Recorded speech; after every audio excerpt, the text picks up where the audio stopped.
ملک بھر میں بڑھ رہی مہنگائی کے خلاف کٹھوا میں پی ڈی پی کارکنوں نے احتجاج کیا۔ انہوں نے ڈی سی دفتر کے باہر احتجاج کیا۔ پی ڈی پی لیڈران نے کہا کہ جب سے ملک میں بی جے پی کی حکومت بنی ہے تب سے ہی لوگ مہنگائی کی مار جھیل رہے ہیں۔ انہوں نے کہا کہ اگر بڑھتی مہنگائی پر قابو نہیں پایا گیا تو پارٹی بڑے پیمانے پر احتجاج کرے گی۔ ضلع رامبن میں پی ڈی پی کی جانب سے پارٹی عہدیداروں کی ایک میٹنگ کا انعقاد کیا گیا۔ اس کی صدارت سابق M L C Firdous Tak نے کی۔ ضلع صدر شمیم کٹوچ سمیت دیگر پارٹی لیڈران اور کارکنوں نے شرکت کی۔ سینئر لیڈر امتیاز احمد شاہ نے کہا کہ جموں کشمیر میں عوام کے مسائل کی ترجمانی صرف پی ڈی پی کر رہی ہے۔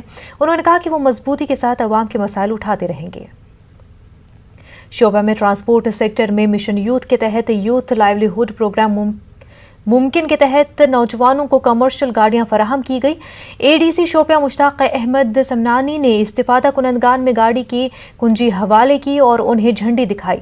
اسسٹنٹ ڈائریکٹر ایمپلائمنٹ کے دفتر کے احاطے میں پروگرام کو منعقد کیا گیا۔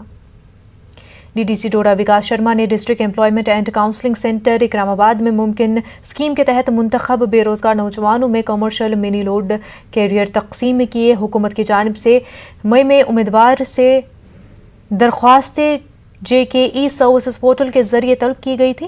اس اسکیم کا مقصد نوجوانوں کو چھٹی کمرشل گاڑیوں کی خریدی کے لیے مالی معاونت فراہم کے ٹرانسپورٹ کے شعبے میں پائیدار ذریعہ معاش قائم کرنے کی سہولت فراہم کرنا ہے۔ ضلع پونچھ میں بنڈی چھیچن نوناندی قصبے جیسے سرحدی علاقوں کے لوگوں نے اے ڈی فوڈ رنجیت سنگھ سے ملاقات کی۔ ان کی شکایت ہے کہ بار بار راشن گاڑیوں پر گھاٹوں پر جانے کے باوجود انہیں راشن نہیں مل رہا ہے۔ ان کا کہنا ہے کہ مشن ان کی انگلیوں کے نشان نہیں لیتی ہے اور وہی مشین انگلیوں کے نشان نہیں لینے کی وجہ سے اے ڈی نے لوگوں سے کہا ہے کہ وہ اپنے آدھار کارڈ لنک کرائیں۔ ان کا کہنا ہے کہ اس کے بغیر بائیو میٹرک سسٹم پر راشن حاصل کرنا ناممکن ہے۔ فوج کی جانب سے راجوری میں جذبہ ترنگا ریلی کا انعقاد کیا گیا۔ اس میں 300 سے زیادہ جوانوں نے حصہ لیا۔ جی او سی اسپیٹس ڈویژن نے اس کو ہری جھنڈی دکھائی تھی۔ راجوری پہنچنے پر ڈی آئی جی راجوری پونچھ نے ریلی کا استقبال کیا۔ ڈی سی راجوری بھی اس دوران موجود رہے۔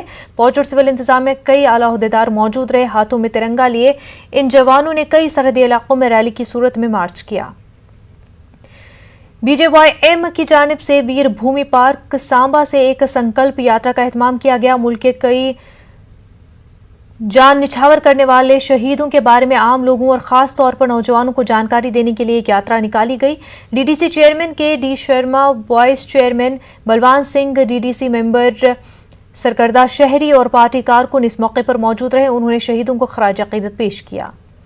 کٹھوا میں مزدور پیشہ افراد کو مشکلات کا سامنا ہے۔ لیبر محکمے میں کارڈ تجدید کروانے آئے افراد کا کہنا ہے کہ انہیں محکمے کے عہدیداروں کی جانب سے دفاتر کے چکر کاٹنے پر مجبور کیا جا رہا ہے۔ ان کا کہنا ہے کہ محکمے میں فائل جمع کروانے کے لیے ہفتے میں ایک ہی دن رکھا گیا ہے، جس کے سبب سینکڑوں کی تعداد میں افراد پہنچ جاتے ہیں۔ انہوں نے انتظامیہ اور محکمہ لیبر سے اس مسئلے پر غور کرنے کی اپیل کی ہے۔ یووا راجپوت سبھا کشتواڑ نے ڈی سی آفس میں احتجاج کیا۔ احتجاجیوں نے مہاراجہ کی سالگرہ کے موقع پر چھٹیوں کا مطالبہ کیا۔ ان کا کہنا ہے کہ ڈوگرا حکمران نے ریاست کو تشکیل اور توسیع دینے کے ساتھ ساتھ ہندوستان کے ساتھ الحاق میں ایک عظیم کردار ادا کیا ہے۔ مظاہرین نے انتظامیہ کو خبردار بھی کیا ہے کہ اگر وہ سالگرہ کے موقع پر چھٹی کا اعلان کرنے میں ناکام رہے تو وہ سڑکوں پر نکل آئیں گے۔